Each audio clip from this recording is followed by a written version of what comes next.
Pakistan cricket board کی management committee کے سربراہ ذکا اشرف نے سابقہ ٹیسٹ کرکٹر سرفراز نواز سے ملاقات کی۔ اس موقع کا مقصد اس معاملے کو حل کرنا تھا جس کا تعلق ان ادائیگیوں سے تھا جو جنوری 2017 سے سرفراز نواز کو رکی ہوئی تھی۔ نیشنل کرکٹ اکیڈمی لاہور میں ہونے والی یہ ملاقات خوشگوار ماحول میں ہوئی۔ اس موقع پر سابقہ کپتان مصباح الحق اور محمد حفیظ بھی موجود تھے۔ پاکستان کرکٹ بورڈ کی مینجمنٹ کمیٹی کے سربراہ ذکا اشرف نے اس موقع پر سرفراز نواز کو پاکستان کرکٹ بورڈ کی کرکٹ ویلفیئر پالیسی کے تحت ان کی تمام رکی ہوئی ادائیگیوں کا چیک ان کے حوالے کیا اور انہیں اپنی تمام تر حمایت کا یقین بھی دلایا۔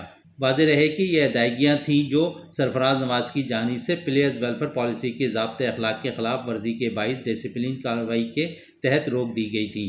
سرفراز نواز چونکہ اب پاکستان کرکٹ بورڈ کو یقین دلایا ہے کہ وہ ضابطۂ اخلاق پر عمل کریں گے، لہٰذا پلیئرز ویلفیئر پالیسی کے تحت وہ ادائیگی بحال کر دی گئی ہیں۔ سب سے بڑی خوشی تو مجھے یہ ہے کہ جو 7 سال سے میری پینشن بند تھی وہ ذکا اشرف صاحب نے، چوہے صاحب نے، چیئرمین جو ہیں، انہوں نے یہ بحال کر کے مجھے جو چیک پیش کیا ہے، میں نہایت شکر گزار ہوں۔ اور جس حالت میں میری صحت بھی ہے وہ دیکھتے ہوئے میں کہوں گا کہ چوہے صاحب کا ایک بہت ہی زبردست کام تھا۔ ذکا اشرف کا اس موقع پہ کہنا تھا کہ انہیں سرفراز نواز جیسے کرکٹر کو اس حالت میں دیکھ کر افسوس ہوا اور وہ یہ دیکھ کر بہت ڈسٹرب ہوئے کہ سرفراز نواز جیسے کرکٹر کو ان کی پینشن جیسے حق سے محروم رکھا گیا تھا۔ شہزادہ معین، رہنما نیوز، کراچی۔